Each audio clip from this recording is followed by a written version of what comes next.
여러분 안녕하세요. QMA 시간이 돌아왔습니다. 저희 K사전이 하반기에 리뷰한 모니터 중에 상당수가 32인치가 넘는 대형 제품이더라고요. 왜 그런가 곰곰이 생각해봤더니 하이엔드 PC 유저나 콘솔 유저는 이제 더 이상 27인치 만족하지 못하거든요. 4K HDR 이런 거 보다 보면 자연스레 32인치, 43인치 같은 큰 화면을 찾게 되고 그리고 또 지르게 되고, 그래서 하이엔드 라인은 32인치 이상으로 만드는 게 아닌가 싶네요. 잠깐 민수씨, 지금 쓰고 있는 모니터 혹시... 나? 27인치지. 겸상 금지. 오늘 가져온 제품 역시 작지 않은 녀석입니다. 바로 소문만 무성했던 그 제품, 오디세이 네오 G7 S43 CG700입니다. 오늘 할 이야기가 정말 많기 때문에 빠르게 스펙부터 살펴보죠. 43인치 4K 해상도에 풀 어레이 로컬 디밍이 지원되는 미니 LED VA 디스플레이, 최대 주사율은 144Hz, 응답 속도는 1ms, 가변 주사율도 AMD FreeSync 프리미엄 프로 인증을 받았습니다. 여기에 워크스페이스, 스마트 허브, 게이밍 허브 등 스마트 모니터 기능 빼먹지 않고 넣어줬죠. 사실 오디세이 시리즈에 스마트 허브, 게이밍 허브 이런 스마트 모니터 기능을 왜 집어넣냐, 차라리 가격이나 내려라 하시는 분들이 정말 많은데 저도 일정 부분은 동감을 하지만 막상 쓰다 보면 이 기능이 생각보다 유용해요. 가끔 집에서 제 영상 렌더를 돌리기도 하는데 렌더를 돌리는 시간에 이 넷플릭스를 가볍게 볼 수 있고 PC 부품을 조립을 할 때도 유튜브 보면서 조립할 수 있고, 또 여름에는 컴퓨터 키는 것만으로도 방이 덥다 느껴지는데 그럴 때 PC를 안 켜고 모니터만 켜도 간단하게 사용을 할 수 있어요. 물론 이것만 단독으로 쓴다? 이런 관점에서는 좋은 평가를 하기 어렵죠. 하지만 PC나 콘솔을 사용하는 데 있어서 보조제 역할로 본다면 적어도 이 옵션이 아깝지는 않다, 그렇게 생각합니다. 에이, 그래도 나는 저거 빼고 더 저렴하면 좋겠는데. 민수씨 27인치나 쓰세요. 사실 이 제품은 작년 10월부터 43인치 오디세이라는 이름으로 커뮤니티에 막 루머가 생산됐는데 이 덕분에 모니터를 좋아하던 분들은 강제로 존버하게 만들었죠. 저 역시 이 녀석에 대한 기대감이 상당합니다. 왜냐? 실제로 제가 쓰고 있는 메인 모니터가 바로 삼성의 43인치 게이밍 TV거든요. 잠깐 써보고 올 텐데 내 거보다 좋기만 해봐. 바로 바꾼다 이거.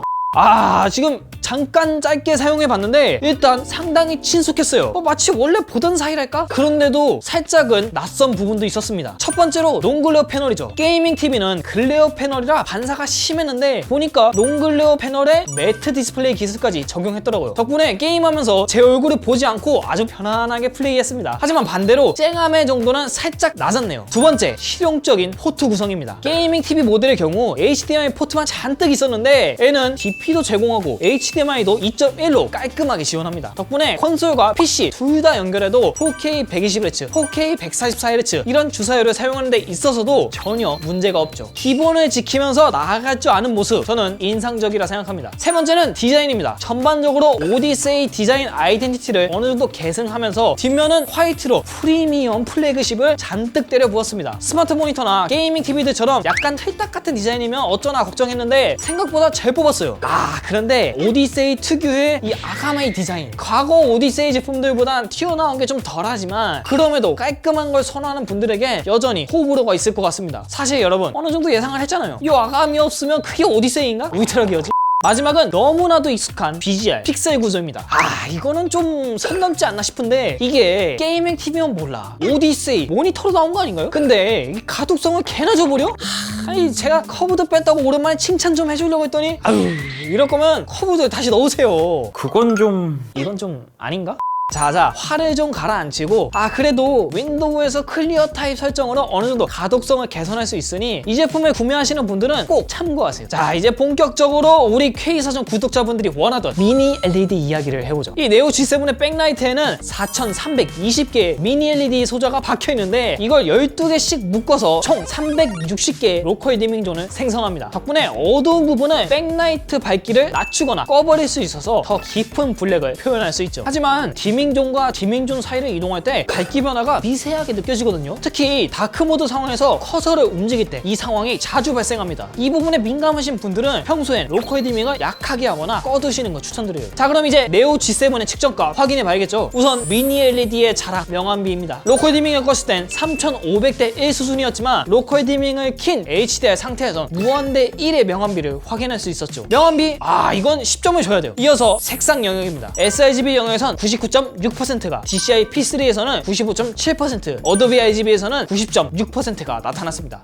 이 정도면 콘텐츠를 즐기는 데 있어서 문제가 없는 수준이네요. 10점 만점에 8점 드리겠습니다. 다음은 밝기입니다. SDR 상태에선 458.8 칸델라가, HDR 밝기 100% 영역에선 비슷한 수치인 480.5 칸델라가, 실질적인 HDR 밝기인 10% 영역에선 713.7 칸델라가 측정이 되었습니다. HDR 밝기 유지력 부분도 확인해보면 100% 영역에선 평균 464.3 칸델라가 확인되었고 10% 영역에선 평균 670.5 칸델라라는 결과를 확인할 수 있었죠. 게이밍 TV 모델인 43QNB90 모델에 비하면 HDR 밝기가 조금 낮다는 게 아쉽지만 실제 제가 그 제품을 쓸 때는 밝기가 너무 높아서 50% 정도로 낮추고 쓰고 있거든요. 그런 점에서 이 네오 G7의 밝기 저는 적당하다 생각합니다. 밝기 8점 드리겠습니다. 다음은 색온도입니다. 100%와 120 칸델라 모두 6200 그리고 6300대의 수치가 나타나는데 조금은 누렇게 느낄 수 있겠지만 문제가 될 정도의 수치는 아니라고 생각합니다. 색온도 7점 드리겠습니다. 마지막은 응답 시간입니다. 익스트림 모드에서 8.5ms, 빠르게 모드에서 9.2ms 확인되었습니다. 시스템 지연 시간에서도 최소 16.1ms, 최대 17.4ms 확인되었습니다. 이거는 조금은 실망스러운 결과네요. 네오 G7과 다른 오디세이 모니터와 비교를 해보면 4ms에서 5ms까지 벌어지는 차이입니다. 하지만 43인치라는 크기 자체가 빠른 반응이 필요한 FPS 장르보단 스토리와 몰입감이 중요시되는 콘솔 게이머들에게 좀 더 적합한 포지션이라는 거죠. 그런 거를 생각해봤을 때 여기에 해당되는 게이머라면 8.5ms 응답 시간 저는 큰 불편함 없이 즐길 수 있을 것 같습니다. 응답 시간 그래도 6점 드리겠습니다. 어때 민수씨? 27인치 버리고 한번 43인치로 가볼게요? 책상에서 쓰기엔 너무 큰데?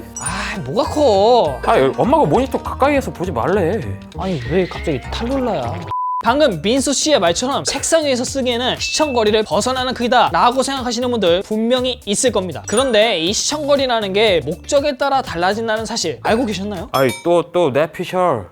이거 내 피셜 아니야. 권위 있는 단체 THX에서 주장하는 피셜입니다. 처음 들어보는 단체일 수도 있는데 알아보니까 TV나 모니터 시장에서 많이들 인용하고 있더라고요. 그럼 THX에서 주장하는 내용은 무엇이냐? 바로 사람의 눈이 픽셀을 구분할 수 없는 거리, 이걸 최적 시청 거리라고 말하고 있습니다. 실제로 모니터 마니아 분들에게 픽셀이 보이고 안 보이고를 중요시하고 있어요. 저도 어느 정도 이거를 중요시하고 있는데 그래서 이 THX가 주장하는 계산식에 따르면 27인치 QHD 모니터에서는 약 0.8m, 27인치 4K 모니터에서는 약 0.54m, 그리고 32인치 4K 모니터에서는 약 0.63m, 마지막으로 43인치 4K 모니터에서는 약 0.85m입니다. 보통 우리가 쓰는 책상의 폭이 크면 0.8m 정도가 많기 때문에 43인치 크기의 모니터가 일반적인 책상 위에서는 쓸 수 있는 마지노선이다 라고 볼 수 있겠습니다. 근데 크기가 커서 서브 쓰기는 어렵겠다. 아닌데? 책상에 들면 되는데?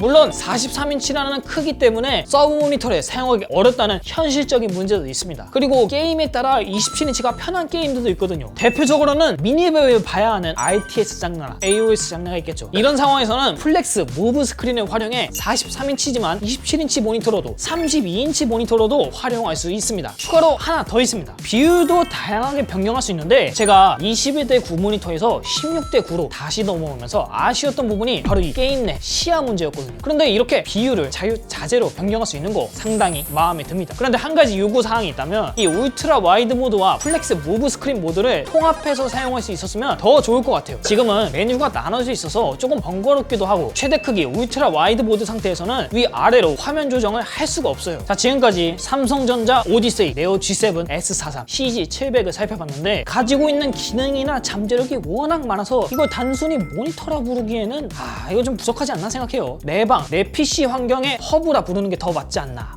그렇게 생각하기도 합니다. 그래서 오늘의 추천 요령은 평소보다 좀 더 다양하고 세밀하게 정리를 해봤습니다. 이 제품 살까 말까 고민할 때 질러야 하는 유형 그 첫 번째 27인치, 32인치, 34인치 이건 내 마음을 충족시킬 수 없다. 두 번째 빛기둥 오직 풀 어레이 노콜드믹 미니 LED만이 한 줄기 빛이다. 마지막으로 세 번째 내가 지른 RTX 4090에 대적할 적수를 찾고 있다. 보시는 여러분들 중엔 RTX 4090을 구매하고도 기존에 사용하는 모니터 모니터가 그래픽 카드의 성능을 제대로 뽑아내주지 못해서 고민하시는 분들 적지 않을 겁니다. 실제로 저희 한 QM도 같은 고민을 하고 있거든요. 그런 분들에게 이 제품 아주 좋은 지름의 명분이 되지 않을까 생각합니다. 하지만 반대로 구매를 말리고 싶은 분들도 있는데요. 이 제품 살까 말까 고민할 때 지르지 말아야 하는 유형. 첫 번째, 지금 쓰는 책상이 1200에 600? 그것도 북박이?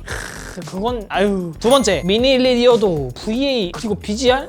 이건 좀. 마지막으로 세 번째, 이번에 산 그래픽카드가 RTX 3080? 그건 좀 애매한데? 물론 옵션 타입을 좀만 하면은 4K 144Hz 돌릴 수 있어요. 하지만 이런 모니터는 우리가 그래픽을 감상하는 목적이 우선시 되기 때문에 그래픽을 갉아먹는 옵션 타입? 솔직히 저는 추천하지 않습니다. 근데 왜 가격 얘기는 없어? 민수씨 왜? 27인치 쓴다며? 이거 살려고? 그건 아닌데 시청자분들이 궁금해할 거 아니야.